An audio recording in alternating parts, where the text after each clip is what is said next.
राहुल गांधी ने निर्मला सीतारमण के बजट की आलोचना की। लोकसभा में विपक्ष के नेता राहुल गांधी ने मंगलवार को वित्त मंत्री निर्मला सीतारमण के केंद्रीय बजट की आलोचना करते हुए कहा कि इसका उद्देश्य भाजपा के सहयोगियों और मित्रों को खुश करना है। कांग्रेस नेता ने इस दस्तावेज को कुर्सी बचाओ बजट बताया और आरोप लगाया कि ये कांग्रेस पार्टी के लोकसभा चुनाव घोषणा पत्र से निकाला गया है।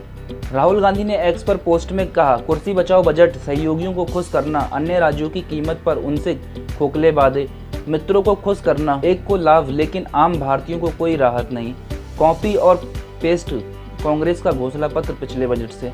अन्य कांग्रेस नेताओं ने भी दावा किया कि बजट की नकल की गई है। कांग्रेस नेता पी चिदम्बरम ने एक्स पर लिखा, मुझे ये जानकर खुशी हुई कि माननीय वित्त मंत्री ने चुनाव नतीजों के बाद कांग्रेस घोषणा पत्र LS 2024 पढ़ा है। मुझे खुशी है कि उन्होंने कांग्रेस घोषणा पत्र के पेज 30 पर उल्लिखित रोजगार लिंग प्रोत्साहन ELI को वस्तुत अपना लिया।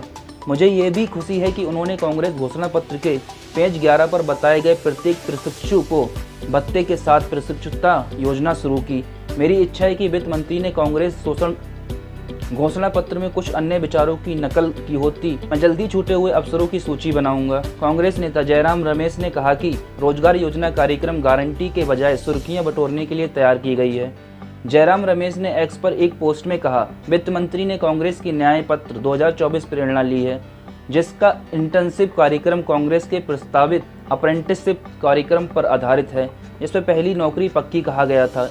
उन्होंने कहा, हालांकि उनकी विशिष्ट शैली में इस योजना को सुर्खियां बटोरने के लिए डिजाइन किया गया है, जिसमें सभी डिप्लोमा धारकों और स्नातकों के लिए कार्यक्रम संबंधी गारंटी की बजाय मनमाने लक्ष्य 1 करोड़ इंटर्नशिप है, जैसे कि भारतीय राष्ट्रीय कांग्रेस ने कल्पना की थी। जैसे कि आप लोगों ने देखा है कि बीजेपी जो है वो कैसे कांग्रेस से कॉपी कर रही है। चलो कुछ तो हुआ पिछले 10 साल में, कुछ तो नया हुआ, भले ही वो कांग्रेस की वजह से हुआ। हम मान सकते हैं जो कांग्रेस ने वादे किए थे, अगर वो उनकी गवर्नमेंट बनती पूरी तरीके से तो वो कुछ करते, क्योंकि आज बीजेपी जब उन चीज़ों को अपना रही है तो कहीं ना कहीं पिछले 10 साल में वो कोई सवाल उठाने वाला था नहीं।